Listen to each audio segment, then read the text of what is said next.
Guys, mabuhay maligaan pagbabalik sa aking YouTube channel. Malapit na ngang matapos ang Philippine version ng It's Okay to Not Be Okay nila Ann Curtis, Joshua Garcia, and Carlo Aquino. Of course, ito pinakita sa press con yung reels.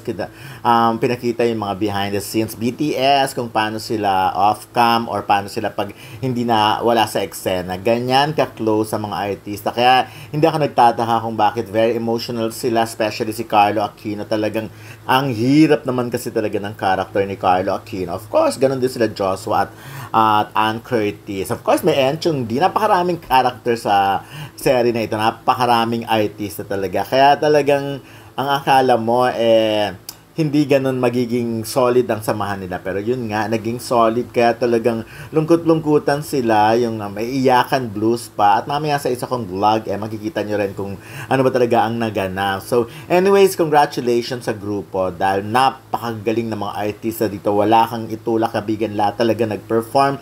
Lahat talaga nag-deliver. Maraming nga nagsasabi, mas maganda pa to sa Korean version. Of course, kung bias ay bias tayo, diba? Doon tayo sa Pinoy. Pero syempre, okay, bongga rin naman ang Korean version. Iba rin naman. Ako naaliw din naman doon. Pero this time talaga dahil may Pinoy flavor nga, mas naaaliw ka talaga. Kasi parang mas nakaka-relate ka. Naiintindihan mo yung mga...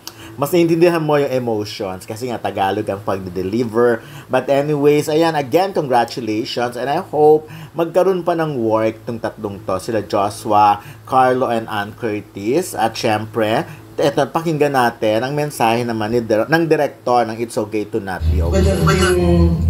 I would have loved to be there with all of you. Unfortunately, the schedule didn't align. But still, thank you very much to all those from the media, from our friends who are tuned in, who are there right now. Thank you so much for being there to support us till the very end. Gusto magpasalamat sa lahat ng sumuporta sa show na ito. Thank you so much to all those who tuned in, nanood, nag-tweet, nag-post about it, their comments, those who would send us messages. Thank you so much. Marami ang pinagdaanan, malaki ang pinagdaanan ng buong team dito sa show na ito. Mahirap mag-shoot out of town, mahirap gumawa ng adaptation. Mahirap yung naging proseso namin, pero ginawa namin yun because we wanted to come up with a show that we can all be proud of. Masaya ako sa naging kinalabasan ng show. Maraming salamat sa mga sumuporta sa amin. Of course, I'd like to say thank you to our team, to everyone behind the camera. Maraming salamat sa tiyaga, sa pagod na binigay ninyo sa pagtrabaho dito. This show wouldn't be without everybody's help. So I want to say thank you to all of everyone behind the camera. Also, and most importantly, thank you to our cast. Thank you for giving life to the characters. Thank you for pouring out your heart and your soul.